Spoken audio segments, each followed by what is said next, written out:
السلام عليكم الإخوان الأخوات، مرحبا بكم مرة أخرى في القناة. اليوم فيديو جديد، عمل جديد. غادي نقوم بصناعة طابلة.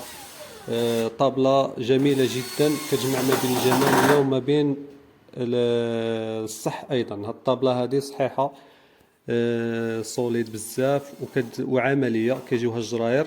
هاد الطوابل هادو اللي كيكونوا تقال ضروري خاص يكون فيهم الجراير. كاين موديلات، كاين واحد الموديل كنا نخدموه بزاف وكاين اللي كيعجبو، لكن ما كيجيوهش الجراير مع الاسف، والكليان كيلقى صعوبه باش ينقلها من مكان لاخر ويطوي الصالون تاعو.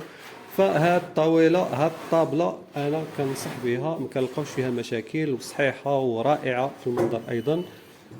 خليكم مع الفيديو باش تشوفوا الطريقه نتاع العمل، ونعطيكم بعض النصائح وتديو فكره. بالنسبه لهذوك الرجلين، اربعه نتاع الرجلين كنديروا مورسو واحد نتاع الخشب. ما كنكولوش الخشب ونقصوا الرجل، لحقاش كتحل.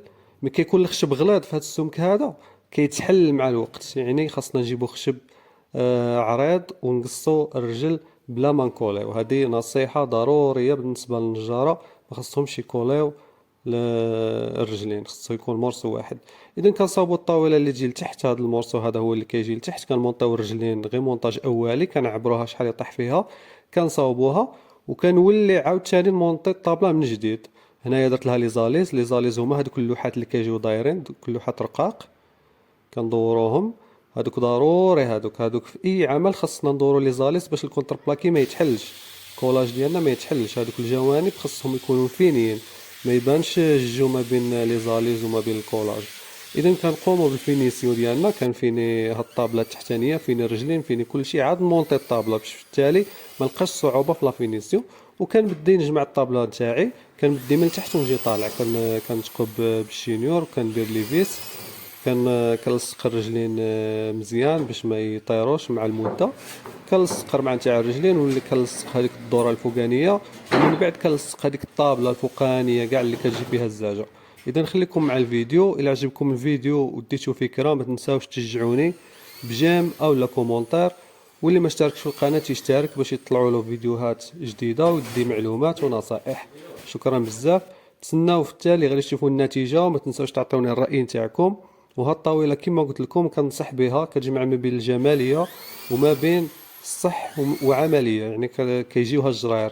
كاين موديلات اخرى نتاع الطاولات زينين، ولكن ما كيجيوهمش الجراير، والكليان كيلقى صعوبه مع الوقت باش ينقلهم في الصالون نتاعو. اللي عنده شي سؤال الاخوان ممكن يخليه لي في لي كومونتير، او لا يتواصل معايا عبر الواتساب ويسولني، ممكن نجاوب على اي سؤال، ويعني نعطيكم معلومه. بالنسبه للناس اللي بعاد على مدينه وجده، وبالنسبه للناس اللي في مدينه وجده وبغاو يصاوبوا شي حاجه، فمرحبا بكم. المحل يتواجد في مدينه وجده، حي لازاري. شكرا، ونخليكم مع تتمه. هذه الطاوله نتاعنا كما كتشوفوا بدات تبان.